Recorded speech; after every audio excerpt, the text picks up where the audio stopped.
공부하는 개미의 주식 사냥 일지. 안녕하세요, 사냥개미입니다. 요즘 반도체가 아주 핫하죠. 하반기부터 사이클이 올 것이라는 말씀 여러 영상으로 계속 드렸었는데 이제 정말 그 시기가 도래한 것 같습니다. 미국장에서는 엔비디아를 필두로 AMD와 TSMC까지 어제 아주 불이 나더라고요. 이젠 정말 반도체와 AI의 시대가 되어가는 것 같습니다. 엔비디아 실적 발표 날은 반도체 열차 출발의 신호를 알리는 느낌이었달까요? 저도 나스닥뿐만 아니라 코스피 코스닥에서도 반도체 관련 주식 비중을 계속 높이고 있습니다. 우리나라에도 반도체 관련 좋은 기업들 많으니까 적극적으로 여러분들도 매수해 놓으시길 권장드리겠습니다. 자, 그 중에서도 우리나라에서 반도체로 가장 유명한 두 개 기업을 꼽으라면 삼성전자와 SK하이닉스죠. 메모리 반도체 시장 기준으로 시장 점유율 1, 2위를 수성하고 있는 멋진 기업들인데요. 근데 만약 둘 중에 한 종목만 골라서 투자를 해야 한다면 여러분들께서는 어떤 주식에 투자를 하시겠어요? 누구는 반반, 또 누구는 삼성전자만, 또 누구는 SK하이닉스만 투자하실 수도 있겠고, 그건 다 개인마다 주식을 바라보는 관점의 차이가 있기 때문일 텐데요. 그래도 무엇이 되었건 주식 투자를 함에 있어서 최소한 이 정도는 보고 투자를 해야 한다고 하는 그 기준 세 가지 정도를 오늘 말씀드려보고자 합니다. 제가 말씀드리는 게 정답이라기보다는 좀 더 정석적으로 회사를 보고 내 돈을 안전하게 지키면서 투자하기 위한 최소한의 기준 정도라고 표현을 하고 싶네요. 자, 그럼 그 기준이 무엇인지 바로 알아보도록 할게요. 자, 첫 번째로는 영업순환 주기입니다. 그 중에서도 매출채권 회전일수와 재고자산 회전일수예요. 매출채권이라는 것은 기업이 매출을 일으키고 나서 고객으로부터 받을 돈인데 아직 현금으로 받기 전의 것을 의미하죠. 재고자산은 다들 아시다시피 만들어 놨는데 아직 팔리지는 않은 것들을 의미합니다. 자, 그럼 여기서 말하는 매출채권 회전일수란 무엇이냐면 기업이 매출을 올리고 나서 그것을 현금화하기까지 걸리는 시간이라고 보시면 되고요. 재고자산 회전일수란 기업이 제품을 생산한 뒤에 판매하는 데까지 걸리는 시간이라고 보시면 됩니다. 자, 그럼 쉽게 생각하면 매출채권 회전일수와 재고자산 회전일수가 긴 것보다는 짧은 것이 훨씬 좋겠죠. 이게 짧다라는 건 빨리빨리 현금화가 된다는 뜻이고 물건을 만들면 빨리빨리 팔린다는 뜻이니까요. 자, 그럼 그 개념을 생각하시면서 이 그래프를 한번 보시면 좌측에는 삼성전자, 우측에는 SK하이닉스입니다. 삼성전자의 매출채권 회전일수가 209일이고요. SK하이닉스의 매출채권 회전일수가 303일이에요. 약 100일 정도 차이가 나는데 실제로 매출채권 회전일수도 이 정도면 꽤나 차이가 나는 거죠. 그러니까 삼성전자가 현금화를 하는데 걸리는 시간이 SK하이닉스보다 100일 정도가 빠르다는 소리니까요. 자, 근데 여기서 더 큰 차이를 보여주는 건 밑에 있는 재고자산 회전일수입니다. 삼성전자가 431일인데 반해서 SK하이닉스는 931일입니다. 일수가 이 2배 이상 차이가 나죠. 사실 반도체 사이클은 주기적으로 등락을 반복하는 업종인데 코로나 때 언택트 붐으로 잠깐 반짝 수요가 많았던 시기를 제외하면 2017년 반도체 슈퍼사이클 이후로 요즘까지는 계속 사이클이 하락세였거든요. 근데 그럼 이런 상황에서 매출이 더디게 발생해서 재고가 자꾸 쌓이게 되면 기업 입장에서는 현금이 잘 돌지 않은 것이 되니까 가뜩이나 힘든 이 하락 시기를 견디기가 더 어렵겠죠.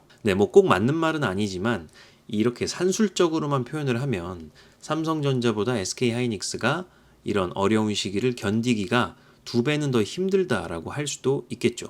삼성전자나 SK하이닉스 같이 큰 유형 자산, 공장이나 장비 같은 것을 투자를 해서 제조를 하고 B2B 사업을 메인으로 하는 회사들은 특히나 이 매출채권 회전일수랑 재고자산 회전일수를 좀 더 유의 깊게 보셔야 한다는 말씀을 꼭 드리겠습니다. 자, 그리고 두 번째는 금융자산 부채입니다. 자산과 부채는 유동과 비유동으로 나뉘죠. 그 기준은 1년을 기준으로 합니다. 1년보다 빠르면 유동, 1년보다 더 느리면 비유동이라고 불러요. 자, 그 기준을 통해서 자산 같은 경우는 이게 빨리 현금화가 가능한지 아닌지를 판단할 수가 있고요. 부채 같은 경우는 채무상환 위험성을 타진해 볼 수 있는 그러한 기준이 되죠. 자, 여기서 우리가 봐야 할 조금 더 세부적인 부분을 보면 순금융자산과 비유동 금융부채입니다. 물론 유동 금융부채도 함께 살펴보면 좋겠지만 이 비교표에서는 더 극명하게 차이나는 부분이 비유동 금융부채여서 그 부분을 먼저 말씀드리겠습니다. 자, 보시면 삼성전자의 순금융자산은 112조 9,080억이에요. 반면 SK하이닉스는 마이너스 16조 7,300억입니다. 두 개 엄청난 차이를 보이죠. 삼성전자는 여기 보이면 이렇게 빨간색으로 표시된 현금성 자산, 유동금융자산이죠. 이게 엄청나게 많은 반면에 SK하이닉스는 안타깝게도 이 정도가 되지가 않습니다. 자, 그리고 삼성전자의 비유동금융부채는 마이너스 4조 3천억인데 반해 SK하이닉스의 비유동금융부채는 마이너스 22조 4,650억입니다. 즉 부채가 많다는 소리죠.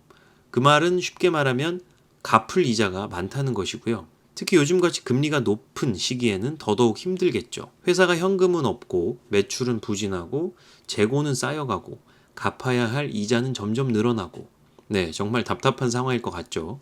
맞습니다. SK하이닉스는 지금 살아남기 위해서 아마 계속 외부로부터 차입을 할 겁니다. 뭔가 돈을 빌리겠죠. 그리고 주주들에게도 손을 벌릴 수도 있을 거예요. 유상증자처럼요. 자, 그에 반해서 삼성전자는 현재 가지고 있는 현금성 자산이 상당히 많기 때문에 특히 치킨 게임을 할 수밖에 없는 반도체 업종 특성상 공장을 증설하고 반도체 장비를 신규로 교체하는 투자가 필연적인데 그 부분에서 SK하이닉스보다 굉장히 유리한 포지션을 선점하고 있다고 봐야겠죠. 가뜩이나 지금 메모리 반도체 기준으로 삼성전자 시장 점유율이 SK하이닉스보다 약 15% 이상 높은 상황에서 신규 투자 여력까지도 비교가 될 수 없는 수준이니까 이 파운드리 시장은 점점 더 강자가 독식하는 구조가 되지 않을까 하는 생각이 강하게 듭니다.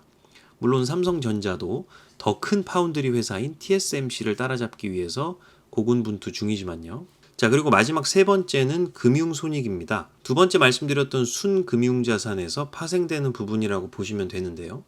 손익이라고 적힌 만큼 손익계산서상에서 볼 수 있는 부분입니다. 앞서 말씀드린 첫 번째와 두 번째 항목들은 재무상태표를 기준으로 볼 수가 있고요. 자, 보시면 삼성전자의 금융손익은 2조 40억입니다.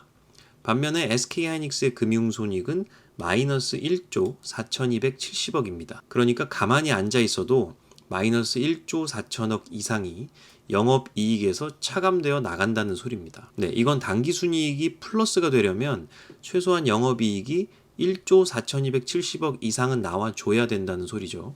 자, 여기서 잠깐 이 그래프를 보시면 4분기 누적 기준으로 SK하이닉스의 영업이익이 5,470억입니다. 10억 기준이니까요. 근데 앞서 말씀드린 마이너스 1조 4,270억의 금융손익도 4분기 누적 기준이죠. 그럼 이미 당기순이익은 마이너스가 된다는 소리입니다. 순이익이라는 것이 결국 주주들에게 돌아가는 마지막 남은 최종 이익인 건데 그게 지금 마이너스가 된다라는 소리는 주주들 입장에서는 땡전 한 푼 챙겨가지 못한다는 소리고요. 오히려 돈을 더 나중에는 투자해야 될 수도 있는 그러한 상황이 된다라는 소리겠죠. 사실만 보면 참 안타까운 일입니다. 자, 물론 제가 말씀드린 이 세 가지 지표들 이외에도 주식 투자를 함에 있어서 보아야 할 많은 부분들이 있습니다. 회사의 성장률을 가늠해 볼 수 있는 매출이나 이익 관련 지표들, 또 사업 보고서에서 볼 수 있는 정성적인 자료들, 앞으로의 사업 계획이나 그런 것들 있죠. 자, 그리고 세력 수급, 기술적인 차트 분석 등등 다 봐야겠죠. 하지만 일단 앞으로 좋지 않은 소식이 들려올 확률이 훨씬 더 낮은 회사에 투자하는 것은 투자하기 전에 기본이 되어야 한다고 생각을 합니다. 회사에 자꾸 현금이 부족하다면 살아남기 위해서 어쩔 수 없이 유상증자를 하거나 회사채를 대규모로 발행을 하거나 은행으로부터 큰 금액을 차입하거나 해야겠죠. 자, 그렇게 될수록 현금 상태는 더 안 좋아질 테고 결국 주가가 오를 때는 덜 오르고 떨어질 때는 더 떨어질 수 있게 되는 것이니까요.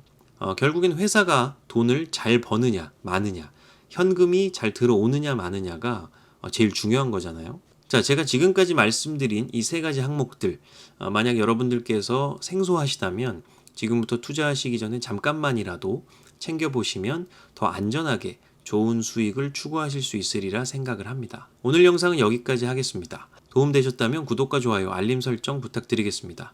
좋은 주말 되시고요. 다음 영상도 유익한 영상으로 돌아오겠습니다. 사냥개미였습니다. 감사합니다.